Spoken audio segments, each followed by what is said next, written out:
Hi guys, welcome to Theology Explained. I'm Jem, and today we're looking at the second part of the world and context that Jesus came into.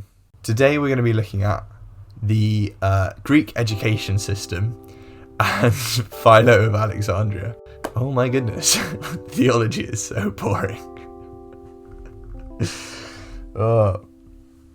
The Greek education system was not too dissimilar to what's going on now in places like the UK and the States, in the way that you have sort of children's learning, basic learning, and then there's like a primary school kind of ish, and there's secondary, and then there's further education and universities, but it wasn't called universities. And it was for rich people. That's a given. It generally is. That's sort of how the world ran back then. The rich you are, the more benefits you have, the higher up in society you are, the more educated you are. And what's crucial is this thing called a school of thought. So you'd be taught, you'd go to a school of thought, or there would be a school of thought, like a conceptual school of thought, and you would be taught to think in a certain way. And this really matters because the way in which you're taught to think is the way in which you teach. So if you have someone who is taught to think in a very literal way, they're going to be teaching in a literal way. If there's someone who's been taught to think in a metaphorical way, they're going to be teaching in a metaphorical way. And those were two versions of school of thought. So you would be very literally focused, or you could be very metaphorically focused in the way that you read texts and interpreted texts. And so if you read an example like the sun rises on a barrow land, I could read that literally, and I could say, well, there's a hot star that we're rotating around, and as we rotate around the star, it appears like the sun rises in our skyline, and that heat from the sun shines onto a field that is unable to grow any crops. Or I could be really metaphorical about it, and I could say the message of this text is that no matter what you're going through in life, even when you feel like you're completely dried out, the sun will still shine on you, you're still going to have life, you can still be positive. Those two readings are vastly different. And for us, the big thing is called genre. So if that sentence, the sun rises on the barrowland, was within a book on agriculture and farming, we're going to read that and we're going to be like, okay, it's obviously a literal book. It's very self-explanatory. You can just take it at face value. It's just saying, even if your crops aren't growing, your sun's still going to rise, and the maybe something about nutrients in there. But if that sentence is in a proverbial book or a wisdom and sayings book, then we're going to approach it and we're going to be like, okay, it clearly has this underlying metaphorical meaning, and there's something else going on here. We're not just going to take it at face value. And that is what genre does. It gives us this assumption that we use to come into the text. The problem is, that's our culture. The Greeks also had genre, but it wasn't quite so strict. So they would have fiction and non-fiction, but it wouldn't necessarily mean that it's not true if it were fiction. So that approach of do I take it at face value, or do I need to read into it? Do I need to work out what the symbolism is going on? That is very important when it comes to how people have approached the Bible in history, especially the Greeks. And a really good example of this approach of text and how to approach text is Philo of Alexandria. So he was a Jewish man, he was a philosopher, he was from Alexandria, and he was Greek. At the same time, he had a Greek education and a Jewish heritage, and that really matters because he philosophically interprets the Bible. And he was born, I think it was 20 BC, died roughly 50 AD. What Philo did that was great was that he approached Genesis and Exodus and the Hebrew Bible with this blurred line between metaphor and literal. And he wrote two books. He wrote a lot of books, but two really great books was his question and answers on Genesis and his question and answers on Exodus. And when he approached these two books, he just asked very basic questions about how they should be read. What do these texts mean? Should we take them literally or should we take them metaphorically? Two questions that I love that Philo asked in his book on Genesis is from, firstly, Genesis 2:6, where it says, a fountain came up and watered the earth. And Philo's pretty much just says, how big was this fountain and how on earth does that work? Because of all the mountains and the different ranges.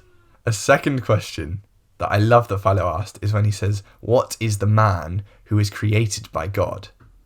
And he goes on to say, how is that man distinguished? Who was made after the image of God? Crucially, these questions have been being asked about the historicity of the Bible for literally millennia. And I think we can guarantee that Philo wasn't the first person in history to ask whether or not Genesis is literal or metaphorical. And what's really great is that Philo approached the whole book of Genesis with this metaphorical way, and he just asked these constant questions about, well, maybe there's a metaphorical side to this. If it was historical, where is the evidence and the truth of that? And it's just a very interesting way to do it. But in Genesis, there's a verse in chapter 1, verse 3, where it says, and God said, let there be light. Now, Philo had been raised in his Greek line of thinking, his Greek school of thought, and he was a Platonist. In fact, he was called a Neoplatonist. The original Plato was around 500 BC. But Philo knew that way of thinking, and he knew this idea of the Logos. And the Logos is sort of a very complex term, and it's difficult to translate into English. So I ask you to just wrestle with it, do some reading around it for yourself. But Philo reads Genesis 1:3 and says, well, the Logos can be seen in God's speech, and also it is the light, in the way that the Logos can shine light on darkness. And that idea of speech is a more traditional way of thinking about the Logos, the way it can bring about truth through articulation. This is a bit of a side note, but it kind of helps you understand. I have it under good authority that in the French language they don't have a word for awkward. That doesn't exist. And a friend of mine who is French, he said that they just had less awkward situations. And it just exists less because they don't know how to name it. They don't have that power to name it. And so they started adapting and using the English word awkward. And since then, awkward situations have begun to rise. But what's important is that awkwardness, that potential existence for awkwardness, doesn't not exist. It's not named, but it doesn't not exist. It is existing in a formless potential.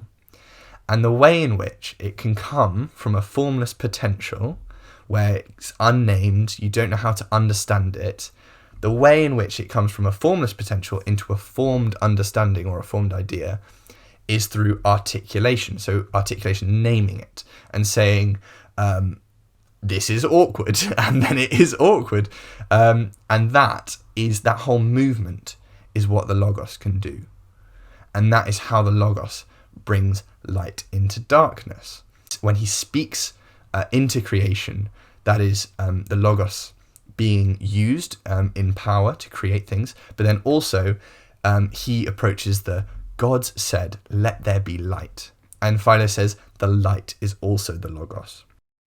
And Philo then creates this divine reading of the Logos, and he says that the Logos is an instrument made by God within which God can use to create things. And he forms the hierarchy. So at the top is God because God is eternal.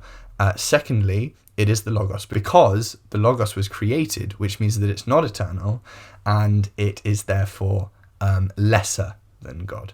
But it's still really close.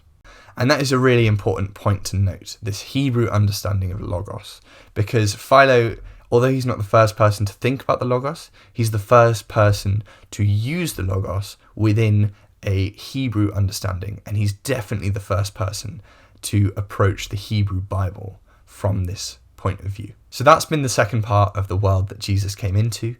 I hope you guys enjoyed. Next video, we're going to be talking about how Jesus answers and engages with both the temple from the last video and more specifically the Logos. And by doing that, he then engages with both the Greek audience and the Jewish audience. I will see you guys then.